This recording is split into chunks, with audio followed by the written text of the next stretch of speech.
महिलाओं का सशक्तिकरण कोई राजनैतिक मुद्दा नहीं है, बल्कि ये राष्ट्र के निर्माण का आधार है।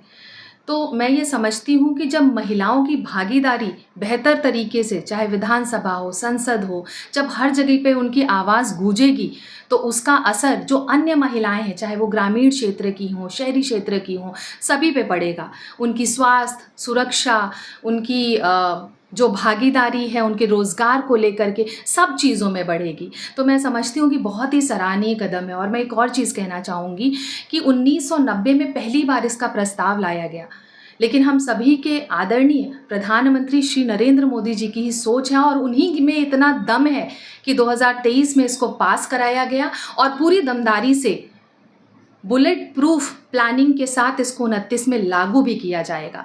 तो महिलाओं के लिए ये अवसर है नीति निर्माण करने का और बेहतर तरीके से उनको एक्सपोजर मिल पाएगा, अपने विंग्स को वो फैला पाएंगी और बेहतर तरीके से समाज में अपना योगदान दे पाएंगी। तो मेरे हिसाब से बहुत ही सुंदर और सराहनीय कदम है ये। हम यह बिल आने से महिलाओं को कितना लाभ होगा? देखिए, मैंने यही कहा कि महिलाओं की शिक्षा, उनकी सुरक्षा, उनके लिए रोजगार, उनकी जो निर्माण नीति की प्रतिक्रियाएं हैं, अब वो इस भूमिका में होंगी कि वो आदेश भी दे पाएंगी और निर्माण के लिए दम से लड़ भी पाएंगी।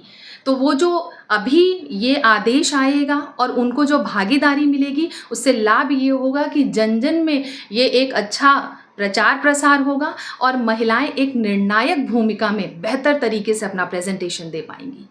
मैम, सरकार यह बिल लंबे सालों से अटका पड़ा था। अब सरकार इस पर चर्चा करने जा रही है तो विपक्ष आरोप लगा रहा कि सरकार राजनीतिक लाभ ले रही है। देखिए, मैंने पहले ही कहा कि ये राजनीतिक मुद्दा नहीं है, ये महिलाओं को आगे बढ़ाने के लिए, उनके जो समग्र विकास है उसके लिए है। तो जिनको राजनीति करनी है वो राजनीति करते रहेंगे। विपक्ष की अगर हम बात कर लें, अगर हम अखिलेश यादव जी को ही ले लें, तो वो तो अपनी ही पत्नी के लिए नहीं आवाज़ उठा पाते हैं, वो अन्य महिलाओं के लिए क्या आवाज़ उठाएंगे? सिर्फ एक राजनीतिक लाभ के लिए उनकी पत्नी पे इतनी अभद्र टिप्पणी कर दी जाती है और वो कुछ नहीं कहते हैं।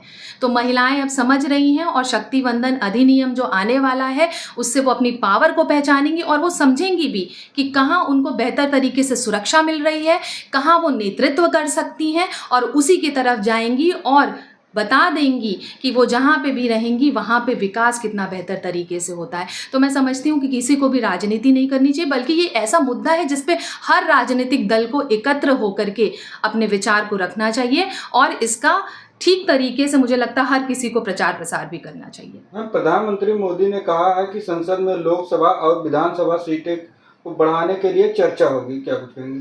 बिल्कुल, देखिए, जब ठीक तरीके से डीलिमिटेशन लागू होगा तो ठीक तरीके से जब सीटें भी बढ़ेंगी तो ज़्यादा महिलाओं को अवसर मिलेगा। हमारी जो ग्रामीण क्षेत्र की महिलाएं हैं उनको भी एक बेहतर अवसर मिल पाएगा। तो ये सारी महिलाओं के विकास के लिए, समग्र महिलाओं के विकास के लिए मैं समझती हूँ बहुत ही सराहनीय कदम है। हम सभी महिलाओं को और हर राजनीतिक दल को इसका आगमन करना चाहिए, स्वागत करना चाहिए।